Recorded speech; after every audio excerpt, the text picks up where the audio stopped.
Well, welcome to the Profit by Design podcast. I'm your host, Dr. Sabrina Starling, the business psychologist and the author of the 4-Week Vacation, as well as the How to Hire the Best series. And we are joined today with my guest, Dr. Marty Nemko, who is a career coach. And is it okay if I call you Marty, or do you prefer to go by Dr. Marty? Marty, my wife sometimes calls me much worse names than that.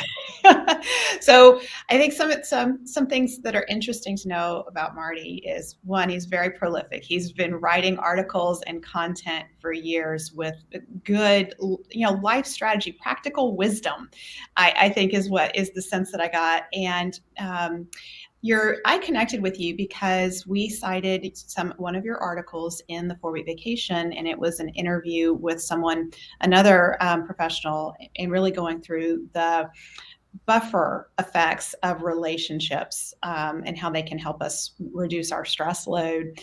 And then as I got to digging in, I saw all the things that you've written, and I thought, wow, we can just have a really good conversation here about life. And I think it's so important in this day and age. There's so much stress that people are under and things that we're navigating, some just practical wisdom to help us get grounded and focus on what really matters. Another interesting thing to know about Marty is that you completed your PhD at Berkeley, and you feel like really life has been much more valuable in teaching you wisdom than going through the doctoral program. And I will tell you, it's very different. I have a doctoral degree from UT, and I worked so hard to get that thing, and I thought, boy, it's somehow magic. Something's going to happen once I have it. Nothing magical happened. Life was still challenging.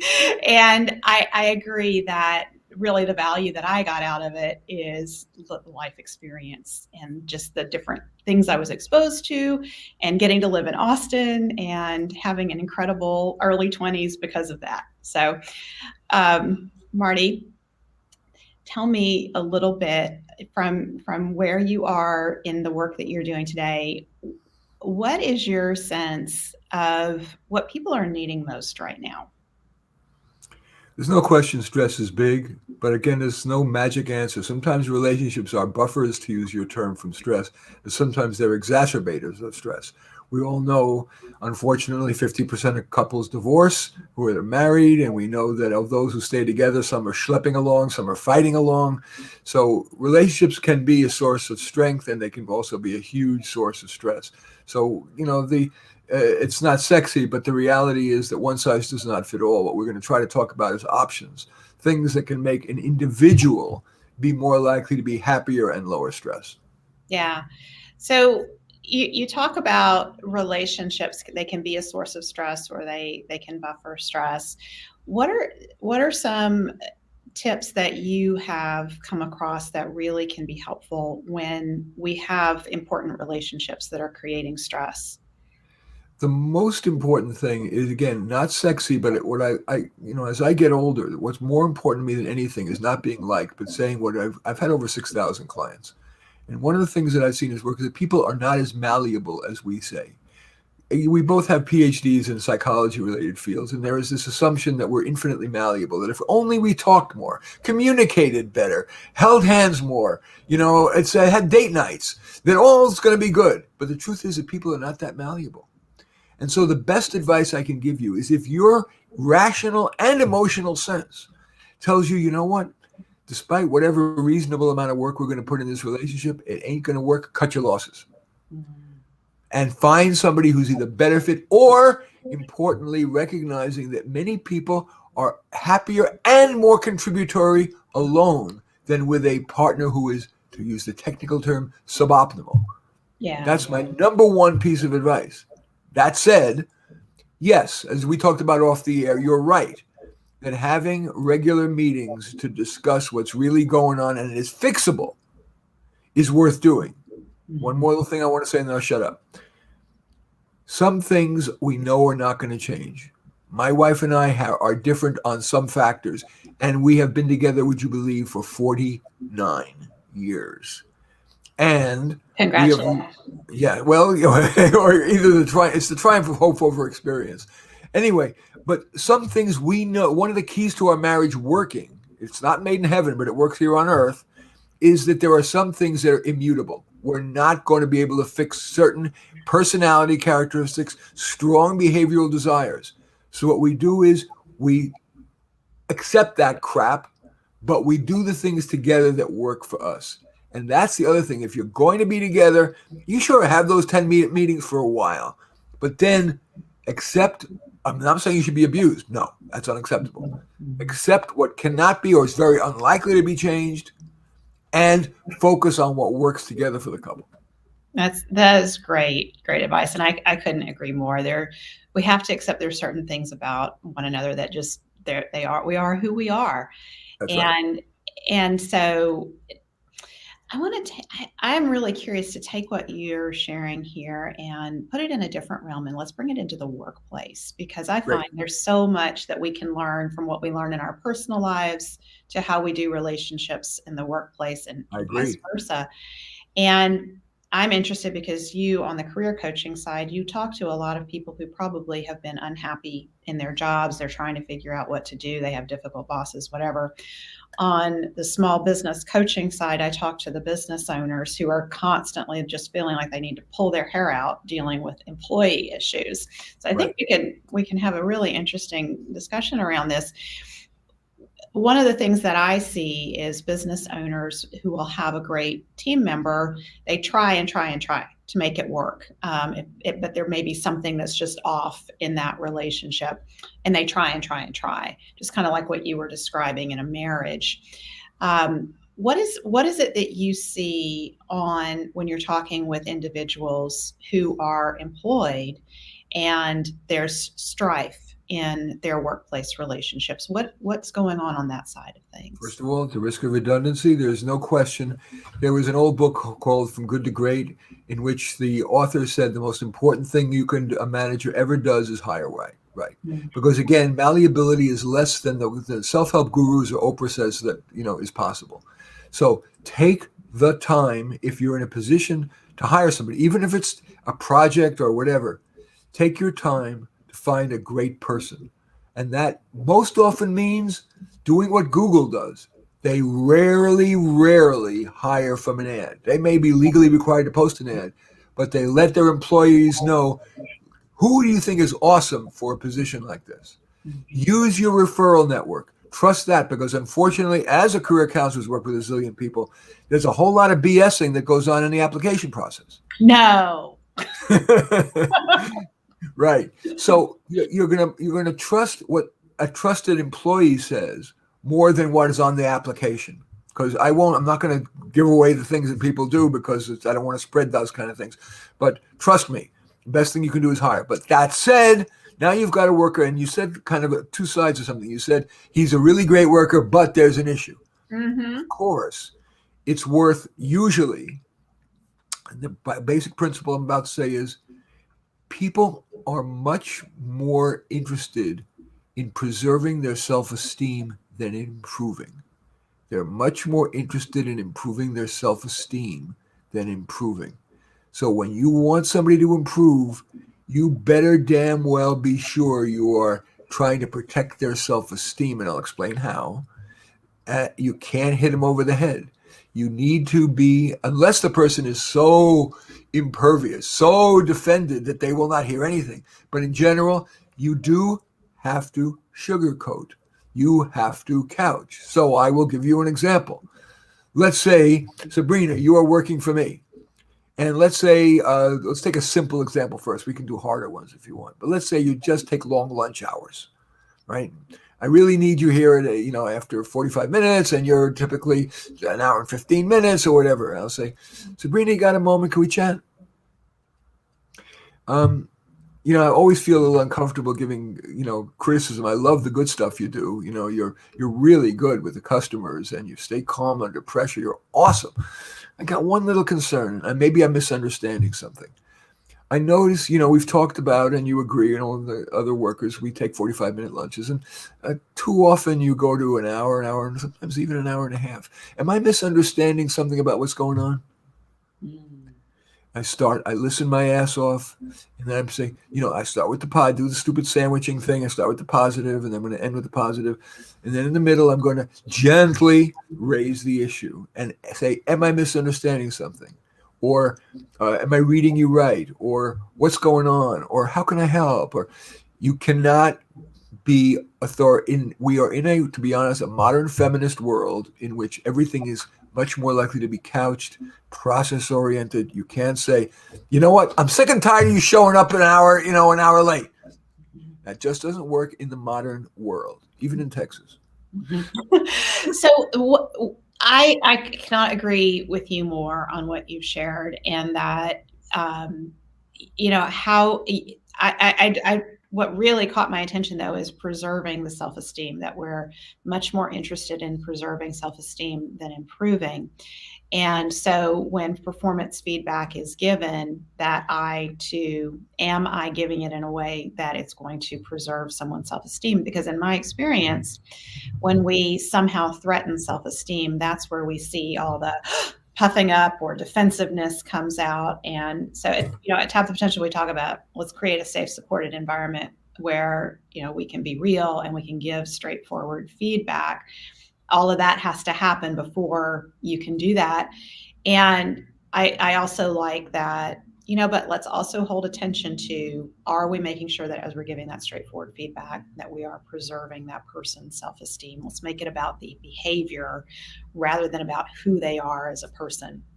And who they are as a person is, oh, you're a terrible employee, or it's terrible that you're showing up late after lunch because now you're causing all these problems. That's going to cause that defensive-ness. Let's make sure. Sorry, I interrupted. Make sure I'm a New York Jew, and that's what we do. We interrupt. I'm sorry. Let's make sure that the viewers are clear on what the difference between straightforward is and couching. Straightforward means, what I would rather say in terms of giving feedback is, there are times you need to say, my calculus says that it's better for me to just let this slide. If you hit everything, you're going to usually pay too big a price. Mm-hmm. And then once you decide, damn it, I really need to mention this, you can't be too straightforward. You're going to get defensiveness. You have to be very gentle. Straightforward is, I'm sick and tired of you damn showing up late. I'm sick and tired of your low quality of work. I'm sick and tired of you whining all the time. You can't do that. Mm-hmm. That's straightforward. Mm-hmm. That doesn't work. It has to be, I've noticed you seem unhappy. There's a lot that you seem to be unhappy about at work. Is there something you need to couch? You need to first decide whether you want to avoid it and then couch. You can't be too straightforward. Not in today's era. I think we're talking about the same thing and using different language. And when you're describing couching, what I'm hearing is you're describing the behavior and you're leaving off all the judgment. And that judgment is like, gosh, dog it, all these things that you're doing, you can't do this anymore. And so when you're giving that feedback in that way, it creates an environment where it's going to be a better conversation.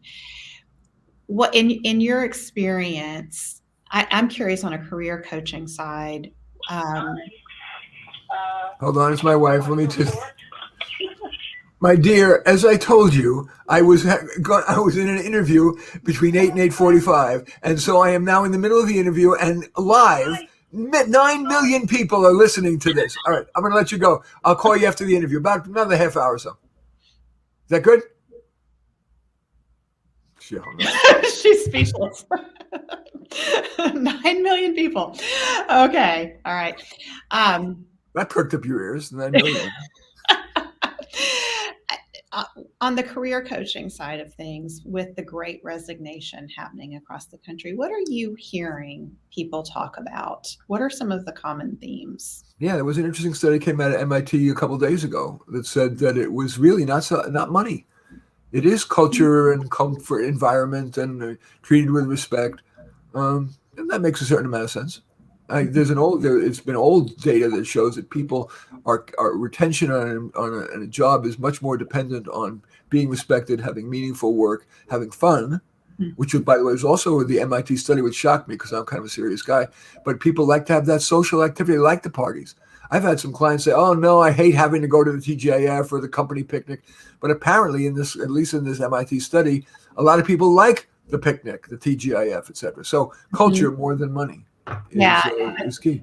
that sense of connectedness and feeling connected to their work. For certain people. Some people are what we'll call the Silicon Valley types who just want to sit in front of their computer. They hate the social life crap.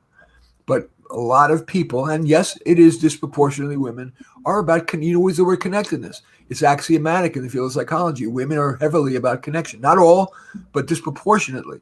And so especially in a female-centric workplace like my wife's superintendent of schools in Napa County, it is very female-centric. And they have all kinds of ice cream socials, and they dress up for Halloween, and they celebrate each other's birthdays, and they've got their pictures up on the wall. Not every workplace is that, but especially if you have a female-centric workplace, connection, to use your term, is important and crucial to the culture. Absolutely.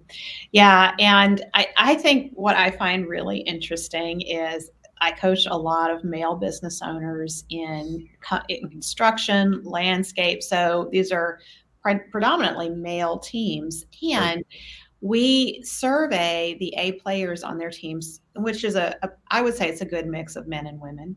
Oftentimes we'll have the office teams and some of the lead techs in the field is typically who respond. And when we ask them, what do you appreciate most about where you work? It's, I'm treated with respect and it feels like family. Fun is in there, but it's not as prominent as the connection, and basic respect goes such a long way. I think I always say to business owners, I know you feel like you can't provide all these perks and bonuses and sign-on bonuses and everything that's going on out there, and you feel pressure to do it. But if you can focus on building connection and respect in your business, that's going to go a long way to retain the team members that you want and also attract more of the ones that you want. So I want to shift here, Marty, and one of the things that you're famous for saying is that do what you love and starve. Right. Tell me about your experience with this. I love theater and music. I'm a professional pianist for years when I was a teenager. And so I understand and appreciate the arts more than most people. But I have found so many sad stories of people who followed what is, excuse me, the Oprah syndrome. They said, you can dream if you can dream and you can do it. Do what you love and the money will follow. And too often they do what they love and they starve. The number of people disillusioned who have trekked from Austin to Hollywood in hopes of, they were stars in their college plays or they had this band that got great, whatever, and they go to Hollywood and they want to be stars, and then 3 years later they come back with a tail between their legs and sad. Or I have one client who is this avid environmentalist, and she worked for the cause because she believed in the cause, but the hypocrisy of these nonprofits, they say we value people, but they ended up making her work as a volunteer or a little project. Now she's older and she's starting to have health problems. And she is living in Section 8 housing, government welfare housing, and can't afford health insurance. So she did what she loved and she starved. So you need to balance idealism with realism. Of course, if you are, you're starting, let's say you want to be this great actor or musician or creative or whatever, and that's what you love, you live for, you can't imagine not being that.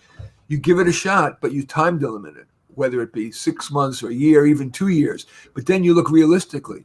You can't count on people who praise you who don't pay you. What counts are when people say you're great and they're willing to pay you, because teachers it's in their interest to be positive and supportive.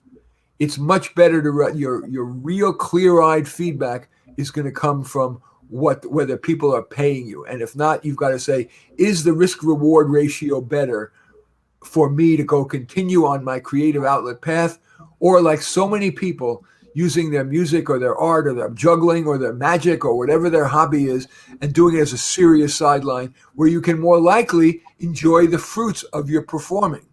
Yeah. Whereas if you're a professional actor, you're probably going to be waiting for an audition, and then you've got a tiny part. And so that's why do what you love, and too often the money will not follow. You will starve. I really liked what you said about give a time limit of when you should see results. And it's so true. People vote with their dollars. And when you choose to have a serious hobby and you have another profession or career that supports it, it is a lot more fun to do that hobby. I'm an avid knitter. If I relied on income from knitting, I would starve because people don't pay what the time is the time that goes into any kind of project.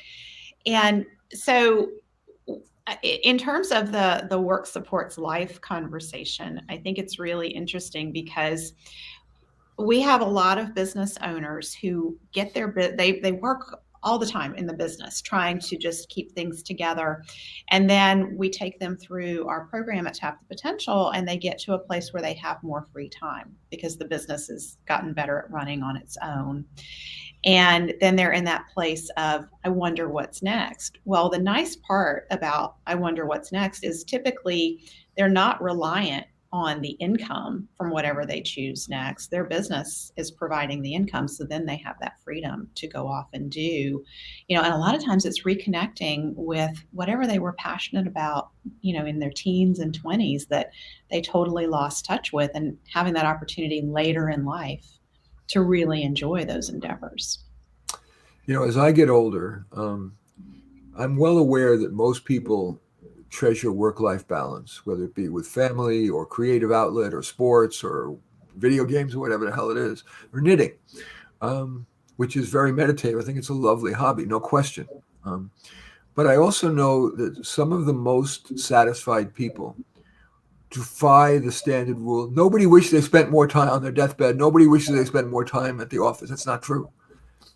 People who have rewarding work lives would much rather take hours 40 through 70 and work on their business or their nonprofit or their self-employment or whatever than, oh, I'm supposed to have work-life balance, so I'm going to play Monopoly with my kids, or I'm going to go. I'm not saying you shouldn't pay attention to your family, but I can tell you that some of the most contributory people I know, the most contented people I know, spend hours 40 to 70 choosing, even if they're worth millions, choosing to work on their business because they find that is what they are meant to do. That's what gives them the most reward.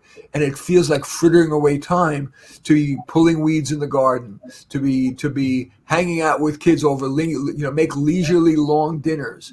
And so, again, one size does not fit all. You need, we tend to pathologize people who work long hours as workaholics. But in some ways, they're heroic. They're choosing to spend time making a difference. It's usually not for the money.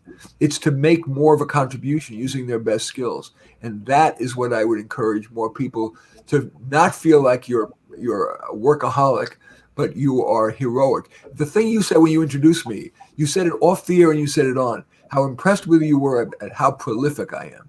Well, I'm prolific because I've chosen to work 70 hours a week. And that doesn't age you. You're flowering. You are being who you are meant to be. And so I want to stress that one size does not fit all. Absolutely. There's some feedback that I'm getting.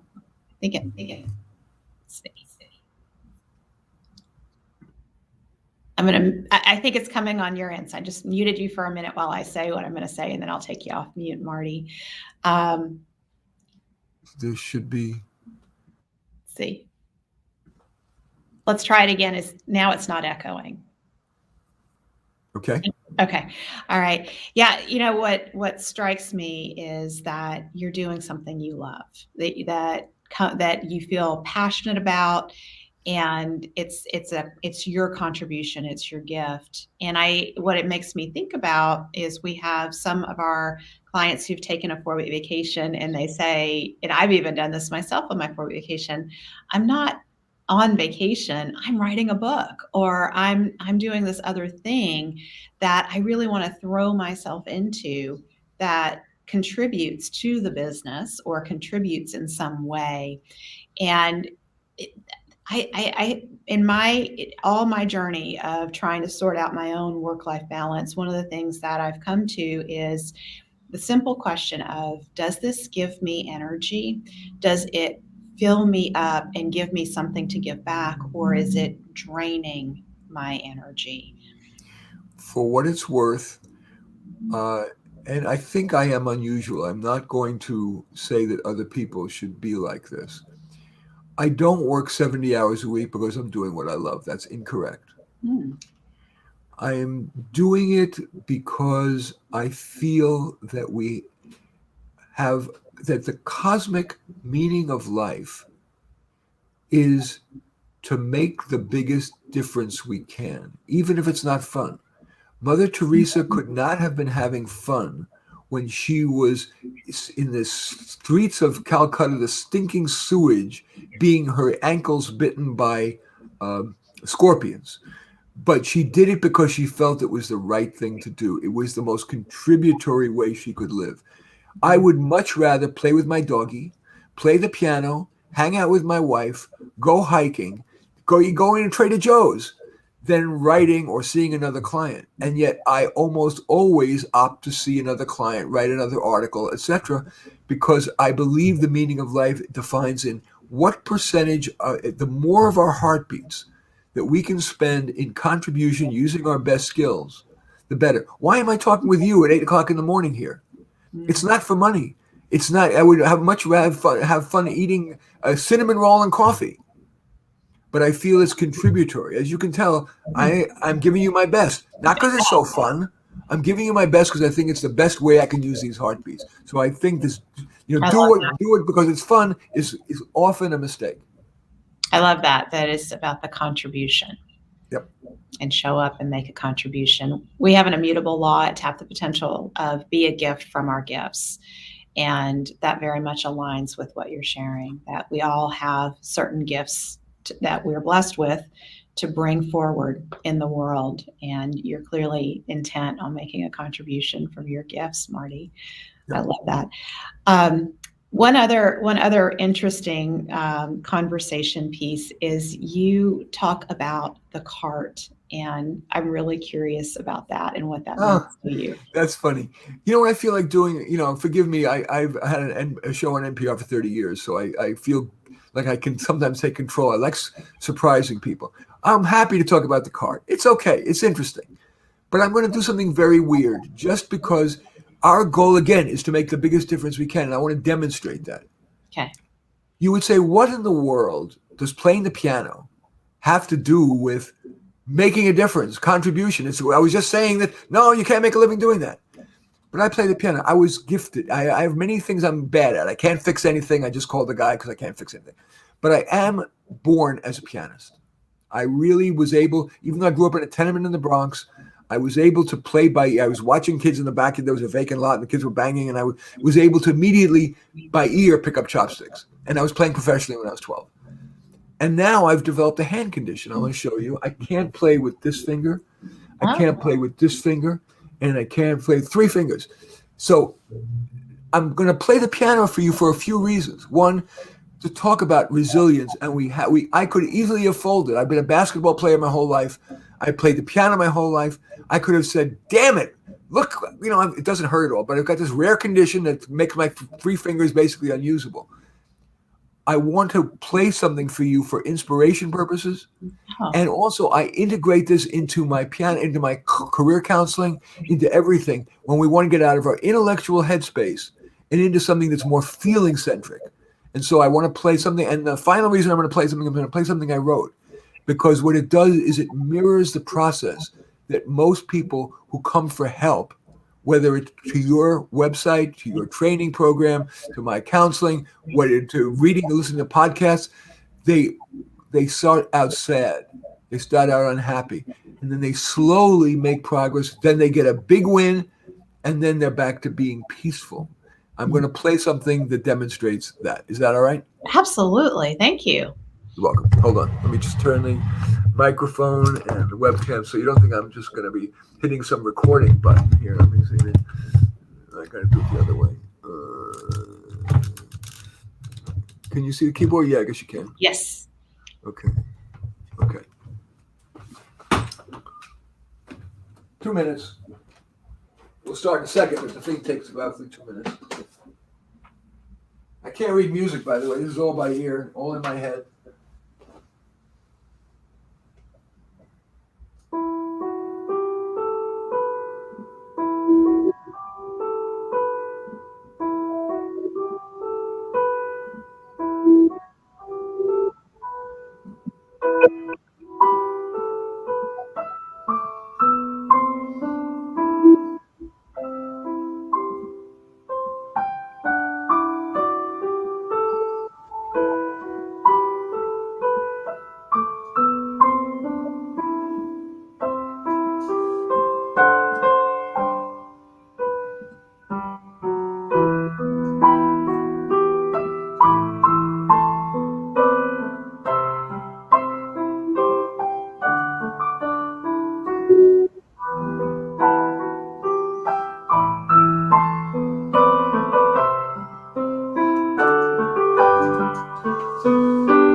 There you go.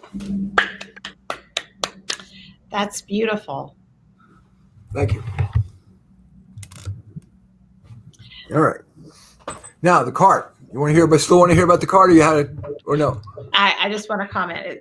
It's a lovely piece, and it is exactly as you described it. That it describes that emotional experience of when something is not right, and we're going to seek out help for it. What that feels like, and then that experience of gradually better, and then the big win and the return to peace. It's all in there, and it's beautiful. And you said you're sharing it in a way to just connect with the audience emotionally, but also to speak about resilience. Right. And it's incredible to me how well you played, and there's clear you had to do a lot of work around, I imagine. So I'm curious, a little curious about your process with physically. How did you come to the point of working around? Surprising. Yeah. What you did is I ignored it. I like I said, I don't read music. I just play by ear. And what I did was I just, in the moment, just ignored. I just pretended I had 10 fingers. Oh. And when I reached a note that I couldn't play because I can't use the pinky or I can't use this finger, I just found a way to adapt in the moment, not clearing, not preparing. I said, oh shit, I can't. I didn't say, oh shit, even. It's not even a cognitive process. It's, oh, I can't use that finger. And I just automatically used a different finger or shrugged my shoulders when I couldn't. Like we said, we all have limitations. Yeah. Whether it be a finger or that we're not that smart. We're not allowed to say the word intelligence anymore. But it's true, not everybody is that intellectually brilliant. So the wise person skirts their weaknesses. I'm not a good team player. I never work on a committee. I am a solo operator. I recognize it's a weakness. It's like a weak pinky. Mm. So the key is to skirt your weaknesses and build on your strengths. Mm-hmm. Oh, I couldn't agree more. And I also hear in though there was significant intention, like you know that what you're trying to accomplish, and instead of worrying about the how, you just stayed focused on, I'm trying to produce this, and it's just, you trusted your body. You trusted that your body was going to figure it out. I think that's kind of right. It's a little more Buddhist than I would be about it. Intention and trust your body. It's not where I am. I'm about staying focused. It wasn't even the intention. It's whatever. Right now, you can sense I'm with you. I'm with you every second. But there is no intention. There is no being in touch. It is, I'm listening my ass off to you. I am constant. I'm being in the moment, saying it is wise for me to listen. You never interrupt, which is nice. I'm a disgusting, interrupter. I am only thinking in the moment. What's wise for me to say? What's wise for me to listen in that moment? That's all it is. Presence. I'm very present. Yeah, I Absolutely, that's true. Yeah. So tell us about the card. Oh, right. Okay. I've learned that MBA programs in general increase the chances of a person's failure as an entrepreneur because they venerate, that's a fancy word for honor, they venerate complexity, scalability. You need money to make money. Here's how you raise money in your Series A. Here's how how you deal with the banks, the venture capitalists. Here's how you consolidate. Here's how you merge, acquisition. All of those, every bit of complexity increases the risk of failure. And unless you're super wealthy, you're going to run out of money. Far better to go ultra simple. Another of my phrases that I love to use, which is relevant here, is that status is the enemy of contentment. It is, of course, not sexy to own a coffee cart or a gift cart where you're selling UT, Austin football, Longhorn, whatever those is, T-shirts. But in the end, most people's contentment, as well as money, derive from doing a good quality job at whatever. So if I were forced to, if I were broke and homeless, and I wanted to make money doing what I'm calling a cart business, I would get some little used cart, and I would put UT Longhorn shit that the people would want to buy.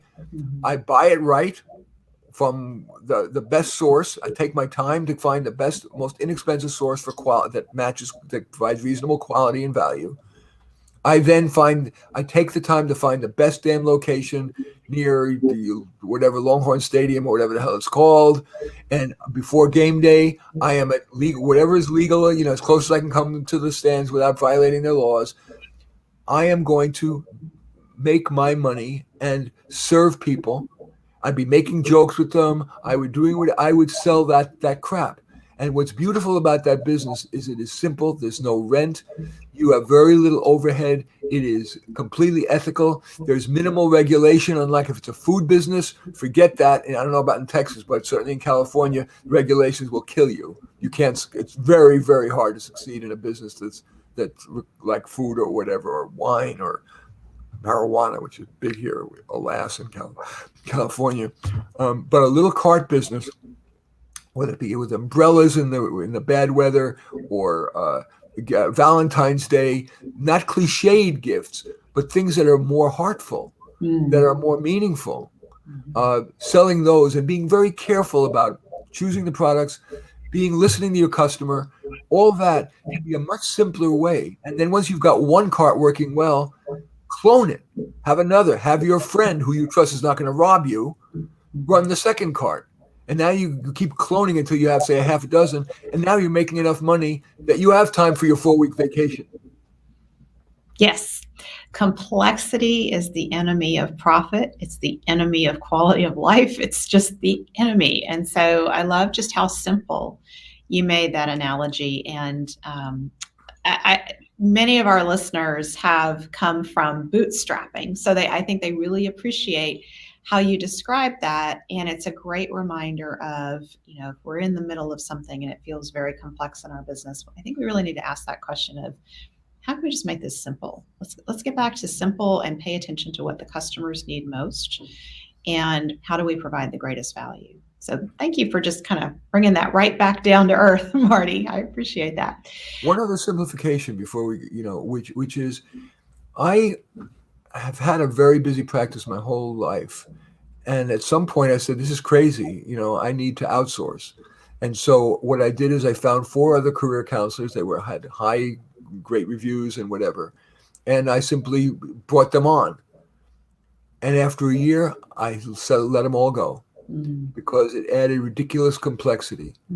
Better I should work and do it myself than have to explain complaints from the no-shows that they didn't show up for the client, and the counselor was annoyed, or the client said, this wasn't like Marty Nemko, this person was very different.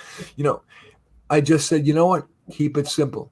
This is really good, I had a house cleaner, and you know what, I let her go, because I try to be a caring person. I ended up listening to her about her life all the time. She wanted to tell me all about her children and about this and about that. And I was spending a huge amount of time taking care of her. And I said, I'm sitting all day with my clients. I'm sitting all day writing. I'm sitting all day, whatever, making videos. You know what? It's better for me to clean my own toilets. I can get off my ass and be, cleaning toilets or mopping floors or whatever. I am much happier. So my life is incredibly simple. No employees, no nothing. I don't do any billing. Every one of my client sessions, they either PayPal me up front, or I have a credit card. So there's no billing. There's no nothing. I keep things really simple, and I make a good living keeping things really simple.